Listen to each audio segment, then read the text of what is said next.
Alrighty, so today I'm going to be presenting my place analysis project on Pripyat and Chernobyl nuclear power plant, and the disaster that took there as well.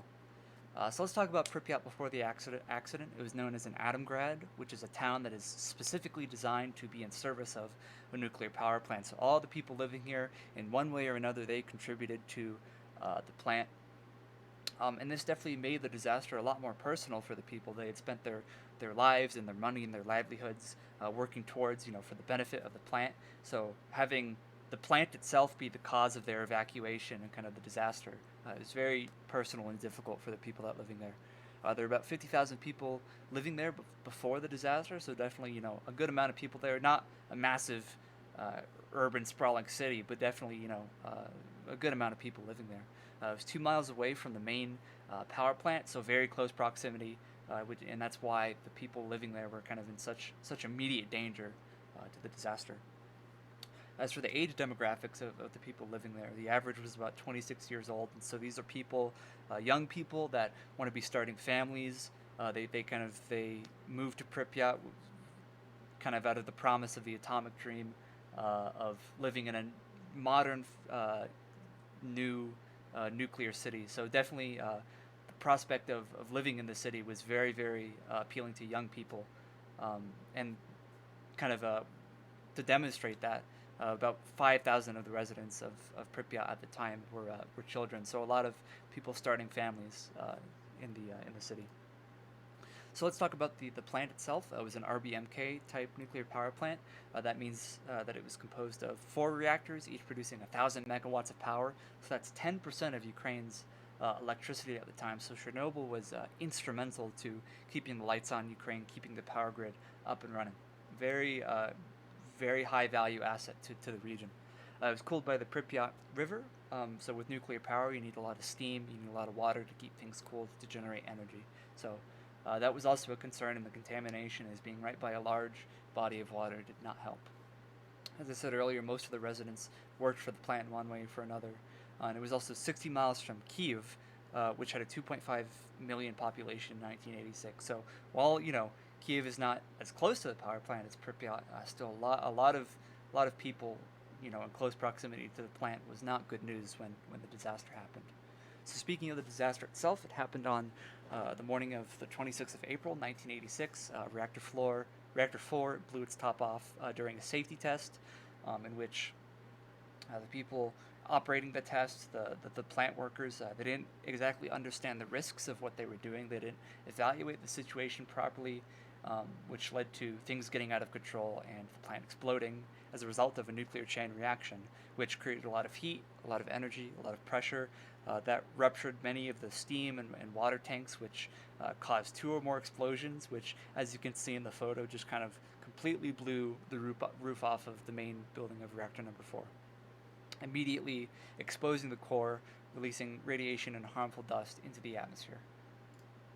And so, because, as I mentioned earlier, Pripyat, the closest city, that was kind of the first place that evacuations started, that action was taken the next day. That should say April 27th, not the 17th. Pripyat was evacuated.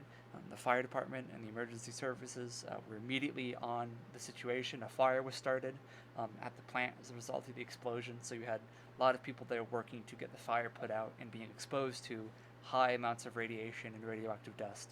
In the explosion, two workers were immediately killed, and about 130 staff and firemen were hospitalized in the coming days. Here's a map of some of the radioactive material spread across Europe. So on the left, there's kind of a large scale map. You can see definitely Eastern Europe, kind of from the Chernobyl nuclear power plant going east. Very, very effective. Uh, the wind carried a lot of radioactive dust and radioactivity into those regions, which was harmful to crops. And it also carried it up into the north, into the Scandinavian countries. So on a large scale, that's kind of what the broadly affected region looked like. And then on the right, we have the smaller scale region of Chernobyl, Ukraine, Belarus, and kind of Russia over there to the east. And you can see the wind was moving immediately east, which carried a lot of the dust and radioactivity into that region.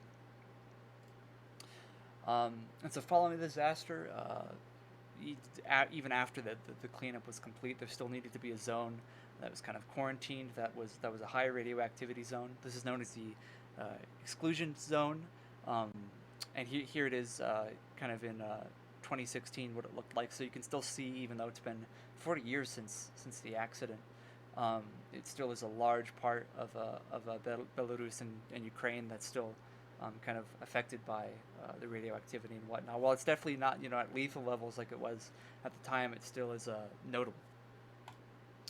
For the containment and cleanup, they immediately started working on it.